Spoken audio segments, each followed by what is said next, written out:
Estamos de volta. No bloco anterior, é o meu convidado. Seria a favor daquela prática do discurso, entre aspas, mentiroso, direcionado para o que a população quer ouvir, não necessariamente sendo verdade por parte do candidato. Por favor, Sérgio.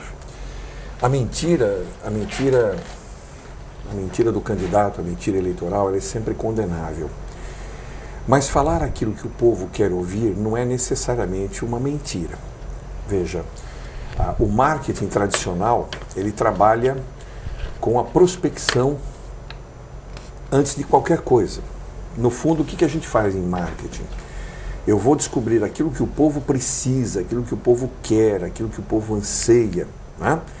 E em cima disso, eu crio os meus produtos. Né? Quem se lembra do Lada? Né? Quem é que tem Lada hoje nesse país? Você encontra Fusquinha, as pencas aí, mas Lada não tem nem ferro velho mais. Nossa, Lada, porque é uma Niva. Niva. Nossa, Deus. É uma coisa que veio de cima para baixo, dizendo para o povo brasileiro, olha, esse é o carro bom da Rússia. Carro russo, né? Carro russo e não sei o quê, tinha 10 marchas. Anda na neve, é uma loucura. 5 para frente, 5 para trás, aquela coisa toda. Então, por quê? Um equívoco muito grande de marketing. Quando o candidato fala aquilo que o povo quer ouvir, primeiro, é porque realmente já foi se descobrir as necessidades do povo. E, na verdade, o povo vota em quem ele acredita que vai preencher as necessidades dele. Eu não vou citar aqui, mas uma das pessoas a quem eu fiz a campanha pela primeira vez aqui foi falar num conjunto habitacional pela primeira vez como candidato. E ele foi falar o plano de habitação dele. Começamos com umas 40 pessoas e terminamos com 2 ou 3. Porque a pergunta, eu não sabia, eu fui pela primeira vez lá ver o que ele ia fazer. Certo. Se eu tivesse na campanha, eu não teria permitido. Porque o que eu tenho a dizer sobre habitação para quem já tem casa própria? Então, o que eu teria que saber é o que eles queriam, e eles queriam um centro comunitário dentro do conjunto habitacional. Era fácil você realmente se comprometer com o povo para ter o voto. O problema não está em você falar exatamente aquilo que o povo quer ouvir, porque você já pesquisou e o nosso povo tem necessidades. Eu escutei uma entrevista do Serra nessa quinta ou quarta-feira, quando estava subindo para São Paulo, e ele falou assim... Quarta-feira na Rádio Bandeirantes, pela manhã. Ele falou assim, não adianta, político tem que aprender que vai estar cheio de pedido. Por quê? Porque as carências da população são muito grandes. Então, se você sabe e você pode fazer um projeto de governo, você pode fazer uma plataforma de campanha para atender os anseios da população, você tem que se dar por feliz e falar isso mesmo. Agora, o duro é você não entregar. O duro é você prometer e não fazer. O duro é você prometer e depois fingir que não se lembra. O ministro Marco Aurélio de Mello, uma vez brincando, ele falou o seguinte: quando o político promete e não faz, a gente tinha que ter o direito de denunciar no PROCON. Sim. Porque é fraude, fraude de consumidor, é fraude. Verdade. E na verdade é isso. Comprei uma coisa que não levei. E não levei. É o que acontece. Você compra uma televisão que diz que não sei o que, e ela não deu certo, um carro que não funciona, ou um pente que não penteia, você vai trocar. Nós não podemos trocar de político. Então o erro não é tanto o que você fala, porque você tem que falar aquilo que o povo deseja. Realmente, tem que saber, por isso que a pesquisa é fundamental. Sim. Né? Então, o duro é você não entregar. Qual é o papel da mídia no processo eleitoral? Fundamental. Fundamental. O Marshall McLuhan, que foi um dos grandes teóricos da comunicação no mundo todo, ele falava sobre a possibilidade... Ele que criou a expressão aldeia global. Isso, aldeia global não é da Globo, é do Marshall McLuhan.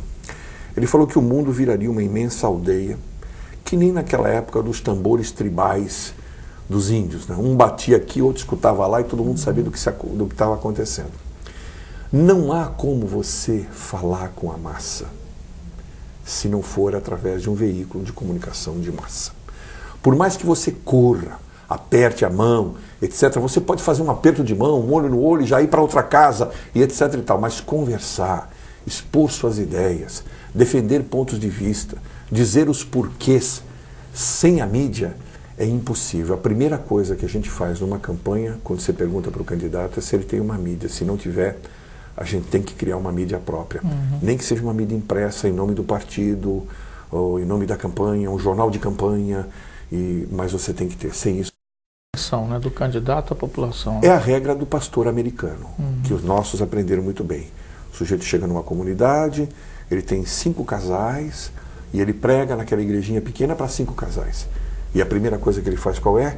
Contrata um jornal para ele ter um espaço para escrever, um programa no rádio, porque em vez de falar para 5, ali ele fala para 50, 500, 5 mil. Se não for isso, não propaga. Sérgio, as pessoas devem acreditar nas pesquisas eleitorais? Porque a impressão que eu tenho é que as pesquisas têm sido usadas para manipulação da opinião, porque o povo não quer votar em quem perde.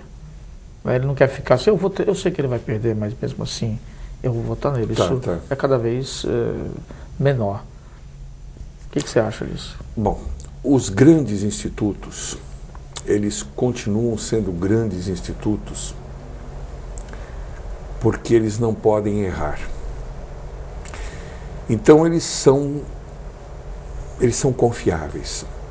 Mas eu já vi pesquisa registrada de grande instituto aqui no Guarujá, dizendo assim, os bairros da cidade serão tais, e a princípio serão descartados aleatoriamente 2 ou 3.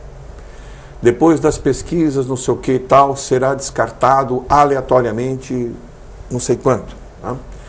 Então, o que é isso? Eu faço a pesquisa inteira, você me contratou, eu faço a pesquisa inteira e os 2 bairros que eu vou descartar são os seus piores. Aleatoriamente, foi embora.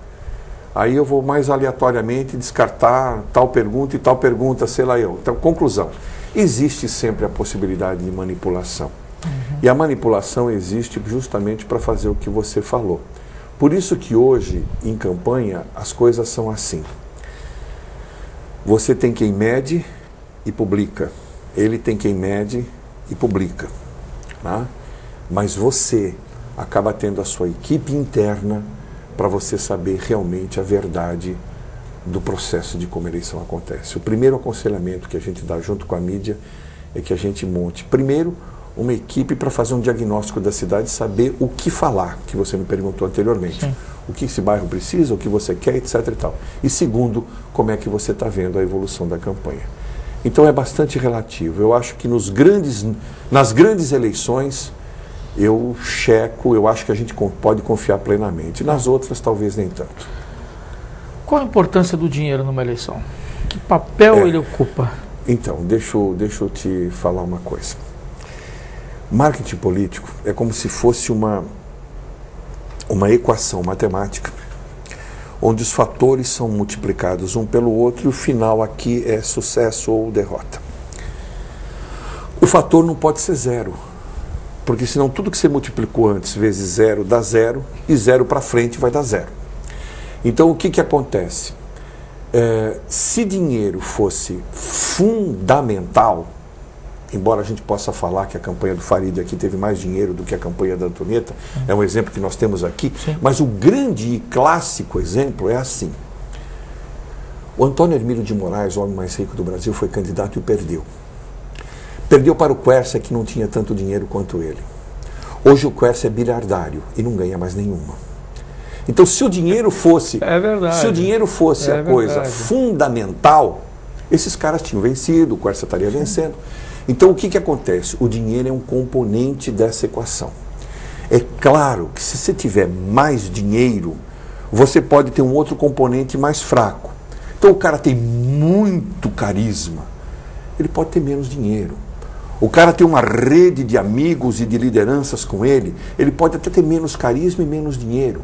Ou o cara que não tem nada, nem carisma, mas tem muito dinheiro para contratar cabo eleitoral e quem fale por ele. Então, o dinheiro, ele é um componente. Ele é um componente fundamental. Não pode ser 0, mas você consegue fazer campanha. Você quer ver outra coisa? O próprio Quércia, a campanha que ele fez como vereador, isso é histórico, foi publicado. Ele era um funcionário